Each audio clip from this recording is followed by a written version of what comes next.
승리하는 우리 모두가 되기를 주님의 이름으로 축원합니다. 할렐루야. 이 시간에는 우리가 읽은 말씀 고린도후서 13장 13절까지의 말씀을 갖고 감사하는 신앙이라는 제목으로 은혜를 나누도록 하겠습니다. 제목을 한번 따라합니다. 감사하는 신앙. 감사하는 신앙. 감사라는 것은 우리를 아주 성숙한 신앙으로 인도합니다. 되게 초보적인 신앙과 또한 성숙한 신앙의 차이점이 무엇이냐 라고 묻는다면 가장 큰 특징이, 물론 여러 가지가 있겠습니다만은 가장 큰 특징이 바로 이 감사라는 것입니다.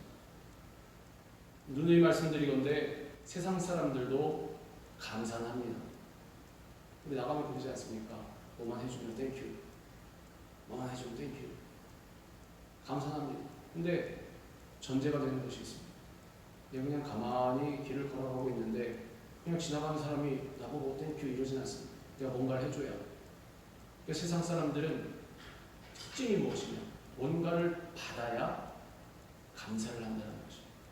즉 내가 감사할 만한 그러한 소스가 있어야 감사한다는 것입니다. 고쳐 말하면 내가 그러한 소스가 있다고 생각이 들어야 감사한다는 것입니다. 호의를 받는다든가 무슨 선물을 받는다든가 나에게 유익한 뭔가를 받아야 감사한다는 것입니다.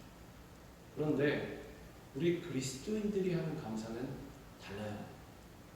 만약 똑같다면 이것은 하나님께서 말씀하시는 감사라고 할 수가 없을 것입니다.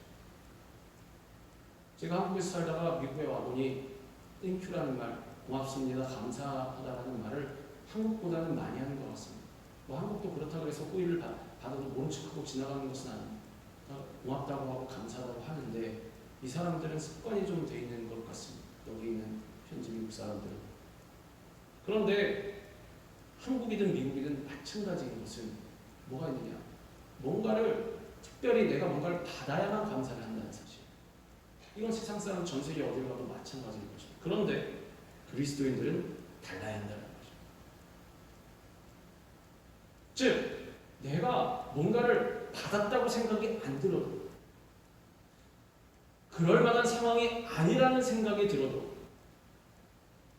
어떤 상황 가운데 있어도 하나님 앞에 주님 감사합니다.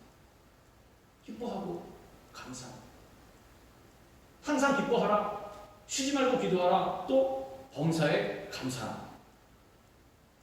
자, 네가 뭔가를 받아야, 아니면은 그럴 만한 상황 가운데 있으면 반드시 무인으로 적반하장으로 그냥 모른 척하고 지나가지 말고 뭔가를 받았으면 당연히 감사하다고 해야 한다. 이것은 도덕 교과서에 나오는 얘기입니다.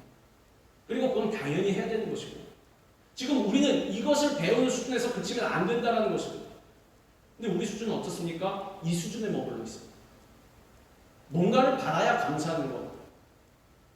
왜 세상 사람도 어떤 사람들은 받아도 감사 안 하는데 그래도 나는 감사를 했으니, 받은 다음에 감사라도 했으니 난 잘한 것이지 라고 생각하면 안 된다는 것입니다. 그건 당연하고, 사람으로 태어났으면 그건 당연한 것이고, 내가 그리스도인이라면, 하나님의 자녀라면 그러한 상황이 생기지 않아도 하나님만 바라봄으로 말미암아 주님 감사합니다.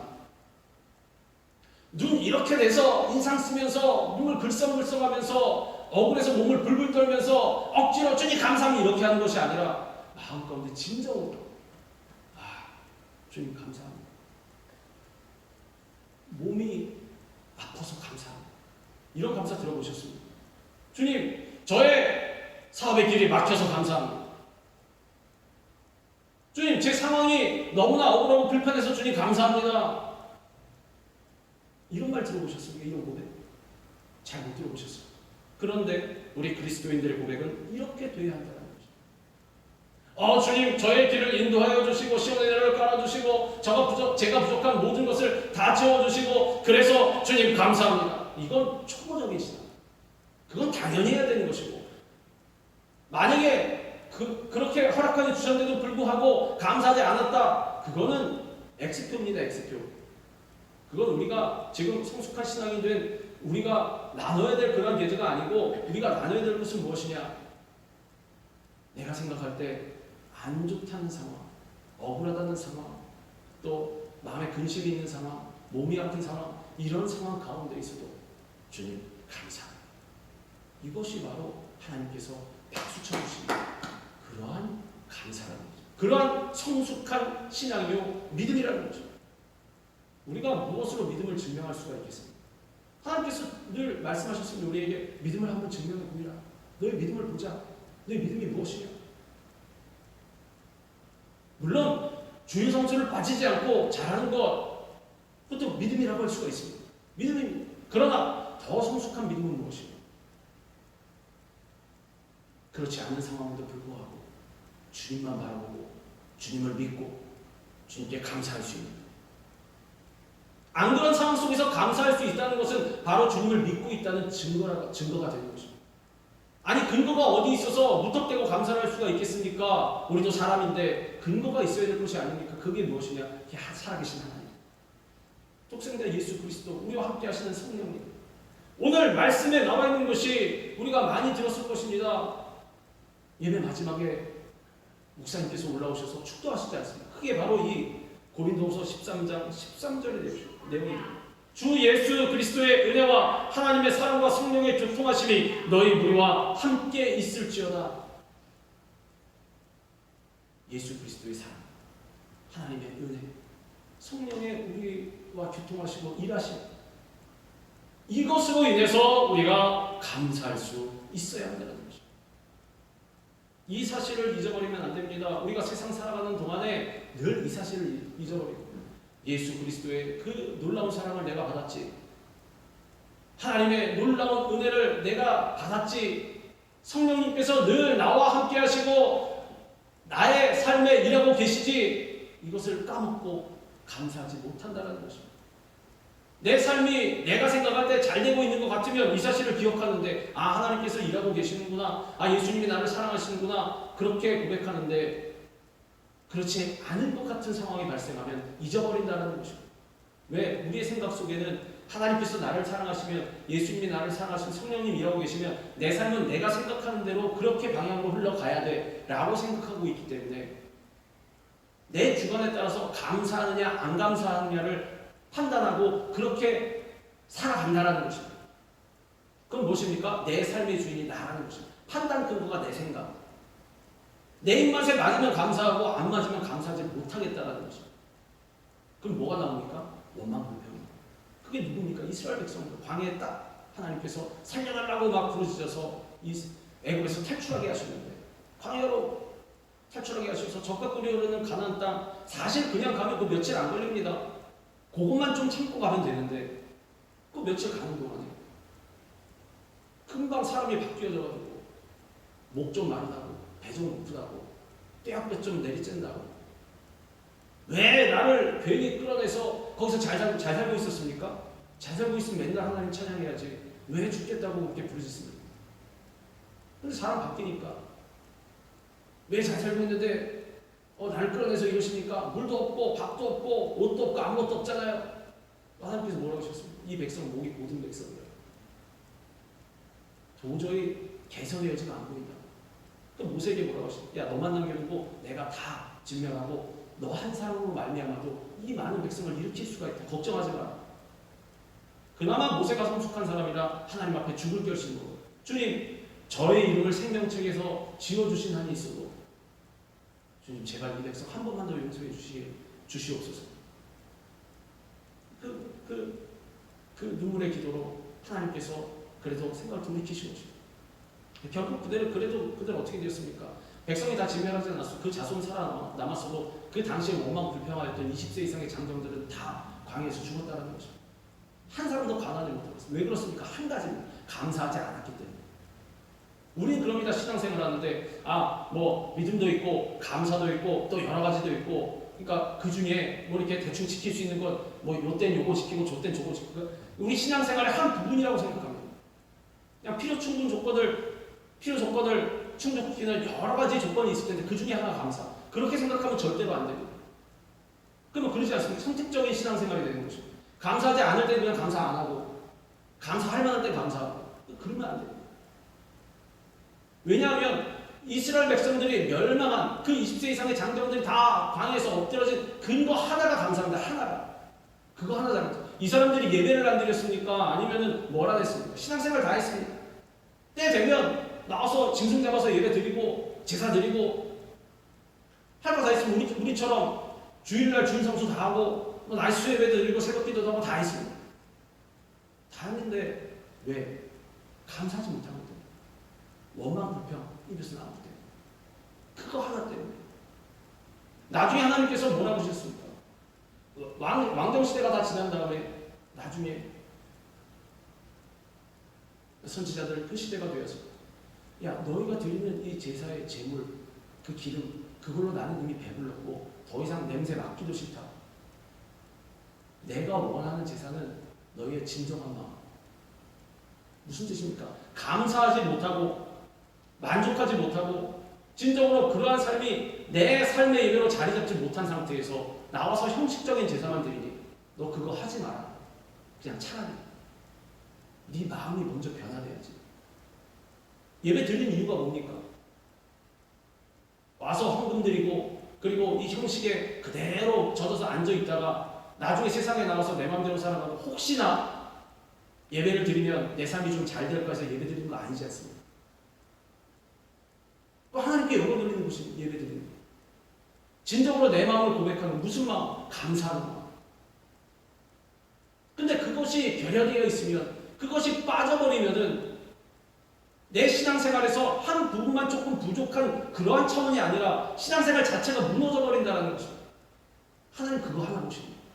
감사하고 있는지 감사하고 있지 않은지, 기뻐하고 있지 기뻐하고 있지 않은지, 얘가 선택적으로 살고 있는지. 세상 사람과 똑같지 않습니까? 다시 말씀드리건데 세상 사람들 감사합니다. 기뻐합니다.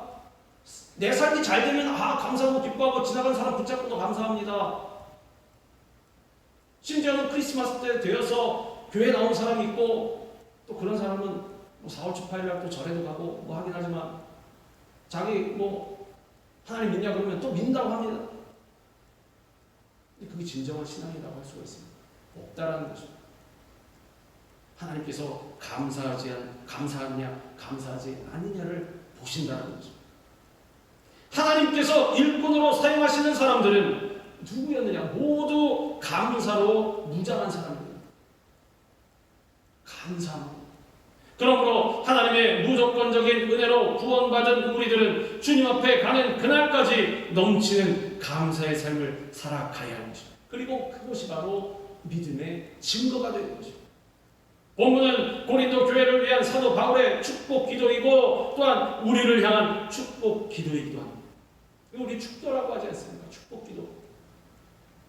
하나님께서 이렇게 너희를 사랑하고 은혜를 베풀고 계시니 무슨 뜻입니까? 이제 살아가는 동안 계속해서 감사해야 한다. 이 사실을 기억하고 우리가 살아가면서 우리의 힘으로 풀기 어려운 문제와 상처들로 고통당할 때에도 하나님의 은혜만이 모든 문제의 해결책이 되는 것이고 그러한 은혜 안에 살기 위해서는 항상 감사하는 삶이 전제되어야 한다는 것입니다. 하나님께서 무조건적인 은혜로 우리를 구원해 주셨습니다. 그 은혜에 보답하는 길은 한 가지입니다. 감사하는 삶. 먼저 우리는 주 예수 그리스도의 은혜로 말미암아 구원받은 것에 늘 감사해야 하는 것입니다. 우리가 예수님께 받은 은혜 중 가장 큰 은혜는 다름 아닌 구원의 은혜입니다. 예수님께서 십자가에서 우리의 죄값을 치르심으로 우리는 구원을 은혜로 받았습니다. 에베소서 2장 5절에 이렇게 말씀합니다. 허물로 죽은 우리를 그리스도와 함께 살리셨고 너희는 은혜로 구원을 받은 것이라. 지금 우리는 건강하고 잘 살아가고 있으니 이 사실을 절감하지 못합니다. 이 구원의 은혜가 얼마나 큰 것인지. 그런데 어떨 때 나타나느냐? 이 세상의 임종을 맞이할 때 그때 판가름이에요. 내가 이 은혜를 뼛속 깊이 절감하고 감사하고 살고 있었는지. 그렇지 못한 사람은 마지막 때가 되면 밟아주십니다. 가기 싫어서. 임종을 지켜보신 분들은 뭐 이런 장면을 보신 분들 있으실지 모르겠지만 그렇습니다. 하나님께 감사하지 못했던 사람은 밟아주십니다. 뭐 불신자들이 가장 많이 있을 수 있겠고 믿는 사람 중에도 그런 사람이 있다라는 거죠. 믿는다고 하는 사람들 중에 마지막 때가 되어서 무섭다고 가기 싫다고 발버둥치고 우리도 예배일 수 없다는 거죠. 그러나 항상 감사의 삶을 살았던 사람, 구원의 확신을 가지고 하나님 나를 구원해 주셔서 이렇게 부족하고 미천한 사람을 구원해 주셔서 감사합니다라고 늘 그 구원의 은혜에 감사하고 있던 사람은 마지막 때가 되어서도 편안하게 구원을 할 때에도 자 내가 먼저 하나님께 가 있을 터이니 너희도 자녀들에게 그러지 않습니까? 너희도 신앙생활 잘하다가 예수 잘 믿다가 나중에 천국 가서 나랑 만나자. 가실 때도 그렇게 고백하고 가십니다. 또 찬양하면서 옆에서 또 찬양 불러주고 본인도 찬양하면서 나지막한 목소리로 찬양하면서 기쁘게 환한 웃음을 띠면서 천국으로 가는 것입니다. 왜 그렇습니까? 늘 감사하는 삶을 살았던 사람, 마음 가운데 두려움이 없다라는 거죠. 은혜란 값으로 환산할 수 없이 거저 받는 선물. 우리가 받은 구원은 우리의 노력이나 우리의 공로로 주어진 것이 아닌 예수 그리스도의 오직 그 공로로 값없이 얻은 선물입니다. 너희는 그 은혜에 의하여 믿음으로 말미암아 구원을 받았으니 이것은 너희에게서 난 것이 아니요 하나님의 선물이라. 믿음도 마찬가지고 우리가 구원받은 것도 마찬가지입니다. 하나님께서 우리를 택하여 불러주셨기 때문에 우리가 주님 앞으로 나올 수가 있었습니다. 물론 나온 과정을 보면 모태신앙이다, 환경이 가정 환경이 그런 환경이다 보니 아니면 누군가의 전도를 받아서 결단하고 나왔겠지만 그것은 내가 한 것이 아니라는 거죠. 하나님께서 택하여 불러주셨기 때문에 불러주시지 않는 사람은 아무리 복음을 증거해도 듣지를 않습니다. 증거를 갖다 대도 듣지를 않습니다. 왜 그런 것이 그 사람 멍청해서 그런 것이 아니라 하나님께서 불러주시지 않았기 때문에 때가 안 됐기 때문에. 그런데 하나님께서 택하여 불러주시면 이 사람이 그렇지 못한 환경 가운데 있어도 예수님 믿자고 결단하고 구원받는 것입니다. 그렇기 때문에 우리도 은혜의 선물을 받았다는 것입니다. 우리가 그럴 만한 사람이 아닌데 왜 은혜인지 웬 사람인지 이유는 모르지만 하나님께서 나를 붙잡아서 너는 이제부터 내 것이라 택하여 불러주셨기 때문에 하나님의 자녀가 될 수 있었고 그 은혜로 말미암아 구원을 받았으니 우리는 어떻게 살아야 되느냐? 이 갚을 수 없는 은혜에 감사하면서 살아가야 한다는 것입니다. 갚을 수 있으면 뭐라도 갚고 감사 안 해도 되겠지만 우리가 감사하지 않을 수 없는 것은 이 은혜를 갚을 수 없다는 것입니다. 아무리 해도 우리가 갖고 있는 전 재산을 다 주님 앞에 드려도 갚을 수가 없습니다. 이것은. 왜? 우리가 많이 듣지 않습니까? 어떤 재벌 회장이 죽으면서 그랬다고 그러지 않습니까? 우리가 알고 있는 대로 의사에게 붙잡으면서 내 재산 다 줄 터이니 나에게 생명을 하루만 연장해 주시오. 구원받게 해주시오. 그 의사가 어떻게 합니까? 전 재산 지구상에 있는 모든 물질을 다 갖다 줘도 그건 못합니다. 그건 하나님만이 하실 수 있는 것입니다. 그런데 그것을 우리에게 공짜로 주셨습니다. 재벌 회장같이 재산 많지 않아도 아무것도 없어도 하나님께서 공짜로 주셨다는 거죠. 그래서 그 은혜를 우리가 늘 절감해야 되고 깨달아야 되고 잊지 말아야 되고 그 은혜로 그 사랑으로 말미암아 늘 주님 앞에 감사해야 한다는 거죠. 만약에 우리가 원망 불평하고 감사하고 있지 못하다 그러면 이 사실을 까먹고 배은 망덕하는 것입니다. 모든 인간은 죄 가운데 태어나서 죄 가운데 살다가 죄 가운데 죽어야 하는 절망적인 존재였습니다. 왜냐하면 죄의 대가는 우리가 알고 있는 대로 죽음이기 때문입니다. 우리는 태어나면서부터 죄인이고 그 죄인의 결과로 우린 죽어야 합니다. 죄의 삭은 사망입니다. 그러나 예수 그리스도께서 이 땅에 오셔서 우리를 대신하여서 십자가에 달려 몸짓고 피 흘려서 우리의 죄값을 다 지불하시고 부활하사 우리에게 구원의 문을 열어주시고 영생의 문을 열어주시고 이 삶 가운데서 축복의 문을 열어주셨다는 것입니다. 그래서 우리는 예수님을 믿는 믿음으로 말미암아 구원받고 하나님의 자녀가 된 것입니다. 우리는 예수 그리스도의 십자가의 공로로 말미암아 용서와 의와 평강 그리고 성령 충만을 선물로 받게 되었습니다. 또한 주님께서 채찍에 맞으심으로 말미암아 우리의 삶 가운데 있어도 치료와 축복과 더 나아가서 영생을 선물로 받게 되었습니다. 그가 찔림은 우리의 허물 때문이요 그가 상함은 우리의 죄악 때문이라. 그가 징계를 받음으로 우리는 평화를 누리고 그가 채찍에 맞음으로 우리가 나음을 받았다.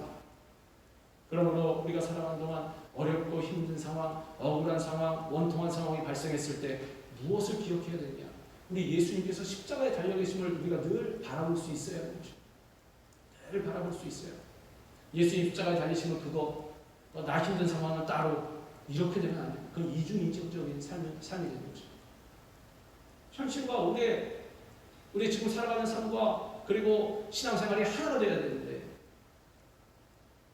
그래서 우리가 어려운 순간이 생길 때에도 늘 예수 그리스도의 십자가 달리심 우리가 바라보고, 나를 위해서 예수님께서 십자가에 달려서 모든 고난을 다 당하셨지, 나를 보내주셨지, 내가 잘한 것도 없는데 나는 오히려 예수님의 원수인데 나를 품어주셨지, 감사합니다.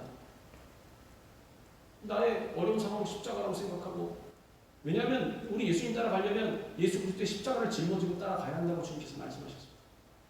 그래서 우리는 늘 우리의 맡겨주신 십자가를 지고 따라갈 수 있어야 할 것입니다. 예수님 안에서 우리의 영혼이 잘되고 범사에 잘되며 강건하고 생명을 얻되 넘치게 얻는 선물을 우리가 받게 된 것입니다. 도저히 값으로도 계산할 수 없고 돈으로도 살 수 없어서 선물로만 받을 수밖에 없는 이 은혜, 이 은혜가 바로 주 예수 그리스도의 은혜가 되는 것입니다. 그러므로 우리는 이 갚을 수 없는 예수 그리스도의 은혜에 합당한 감사의 삶을 살아가야 하는 것입니다.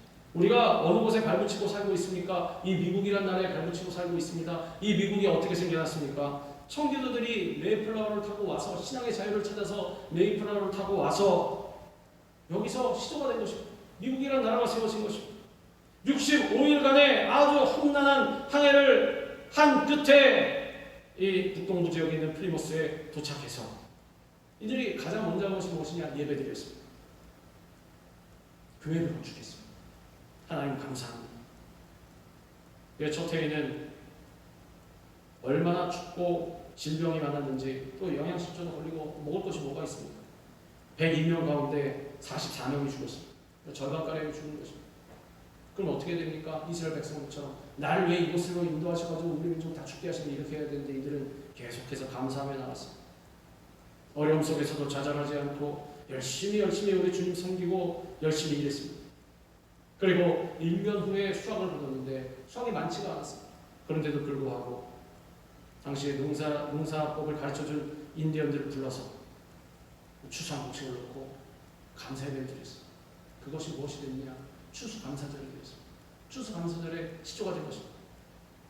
이후에 링컨 대통령이 남북전쟁의 고난 중에서 1864년 11월 넷째 목요일을 추수감사절 공휴일로 지정하게 되었습니다. 하나님께 넘치는 감사의 예배를 드린 이 아름다운 전통을 미국을 비롯하여서 복음이 들어간 나라에서 계승한 것이 바로 이 오늘날 추수감사절이라는 거죠. 감사로 사실 시작한 나라가 이 미국입니다. 그렇기 때문에 어떻게 보면 지금 세계 가장 초강대국의 자리를 차지하고 있는지도 모르겠습니다. 하나님의 복을 받아서. 그러므로 우리도 열심히 더욱더 감사하는 삶을 살아나가야 한다는 것입니다. 이와 같이 우리는 그리스도의 은혜 없이 살아갈 수가 없습니다. 그러므로 우리는 예수 그리스도의 십자가 은혜에 감사하며 늘 말씀을 묵상하고 기도에 힘쓰고 그리고 성령으로 충만함을 받아 주 예수 그리스도의 은혜 안에 머물러 있어야 할 것입니다. 또한 우리는 하나님의 사랑에 대해서 감사해야 합니다. 하나님은 사랑이십니다. 하나님의 사랑은 우리의 죄를 속하기 위해서 당신의 하나밖에 없는 독생자 아들을 아끼지 않고 십자가에 내어주신 그러한 사랑입니다. 우리 중에 누가 다른 사람을 위해서 자기 자녀를 내어줄 수가 있겠습니까? 그것도 죽음의 길로 밀어넣은 것입니다. 오히려 누가 와서 조금이라도 만지고 뭐 어떻게 하려고 하면 이렇게 하지, 누가 그런 사람이 있습니까? 그러나 우리 하나님은 어떻게 하셨습니까? 그냥 죽도록 내버려 두어도 명확하게 냉혹하게 심판을 해서 너는 죄졌으니 지옥 이렇게 해도 상관없는 우리들 위해서, 죄인들을 위해서 하나밖에 없는 독생자 예수 그리스도를 죽음 가운데로 밀어넣으신 것입니다. 하나님이 세상을 이처럼 사랑하사 독생자를 주셨으니 이는 그를 믿는 자마다 멸망치 않고 영생을 얻게 하려 하십니다. 우리를 살리시려고 독생자를 주셨다는 것입니다. 우리가 먼저 하나님을 사랑한 것이 아니라 하나님께서 우리를 먼저 사랑해 주셨습니다. 하나님께서는 우리가 아직 죄인 되었을 때 독생자 예수 그리스도를 우리를 위해 죽게 하심으로 우리에 대한 자기의 사랑을 확정하셨습니다. 우리는 그러지 않습니다. 우리에게 잘해주는 사람, 우리에게 또 뭔가를 주는 사람, 또 더 나아가서 우리에게 좋은 영향을 끼치는 사람만을 또 환영하고 사랑하고 또 반기고 그럽니다. 우리에게 유해가 된다는 사람들 다 쳐내버리고 다 밀어내버리고, 물론 부정적인 사람이라든지 또 아니면은 뭐 여러 가지 있겠습니다만은 멀리해야 될 사람도 있긴 있습니다. 있긴 있지만 근본적으로 하나님의 사랑은 어떤 것이었느냐? 그럼에도 불구하고 품는 사랑이었습니다. 그 넓은 품으로 품어서 안아주시고 먼저 사랑하시고, 사랑이 크다 못해서 당신의 독생자 아들까지 내어주신 그런 사랑이라는 것입니다.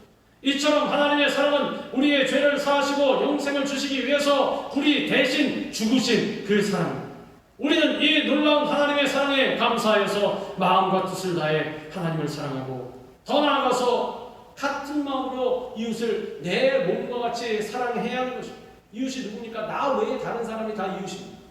어느 날 예수님께서 사마리아와 갈릴리 사이로 지나가시다가 누구를 만났냐? 나병 환자 10명을 만났습니다. 이 나병 환자들이 10명이 찾아와서, 당시에 또 병자가 어떻게 많았는지 모르겠지만 이 문둥병에 걸린 사람이 10명이나 있었습니다. 그래서 우르르 다가와서 주님, 우리를 불쌍히 여겨 주옵소서. 우리의 나병을 치료해 주시옵소서. 멀리서 큰 소리로, 왜냐하면 이 사람들 다가오면 부정한 사람이기 때문에 돌에 맞아 죽습니다. 그래서 다가오지도 못하고 멀리서 예수님 찾아와서 주님, 우리를 불쌍히 여겨 주시옵소서. 주님께서는 이들이 불쌍한 이들을 보시고 긍휼히 여기사 치료해 주셨습니다. 뭐라고 말씀하셨어요? 이제 제사장에 가서 너희 몸을 보여라. 우리 구약 성경에 나와 있는 모세율법에 그러지 않습니까? 이 나병 환자가 치료받으면 가서 제사장에게 몸을 보이고 제사장으로부터 치료받았다는 판정을 받아야 됩니다. 그래야 그 사람이 부정한 사람에서 벗어날 수가 있습니다. 그 다음에 이제 정죄를 시기 있겠지만, 어쨌든 간에 먼저 첫 단계가 제사장에 가서 몸을 보여주는 것입니다. 그 뜻은 무엇입니까? 너희 몸을 제사장에 가서 보이라, 이 뜻은 너희가 치료받았다는 것입니다.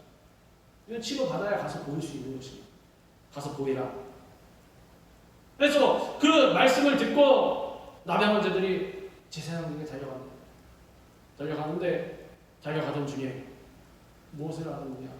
내 몸이 깨끗이 치료된 것을 알았습니다. 보니까 떨어졌던 손도 다 붙어있고 상처 입은 것도 다 묻고, 그래서 제사장들에게 가서 몸을 보였습니다. 그럼 어떻게 되냐? 9명은 제사장에게 보이고 그 집에 갔습니다. 그런데 10명 중에 1명은, 그 사람 누구냐? 사마리아인이었습니다. 유대인도, 순수 유대인도 아닌 사마리아인. 이 한 사람이 예수님께 돌아와서 주님 감사합니다. 아니, 세상적으로 생각을 해도 사실 은혜를 입었으면 가서 감사하고 하는 것이 인지상정 아닙니다. 그런데 이 9명은, 한 명이 사마리인이라고 했던 거 보니까 이 9명은 아마 순수 유대인일 수도 있을 것 같습니다. 추측해보고.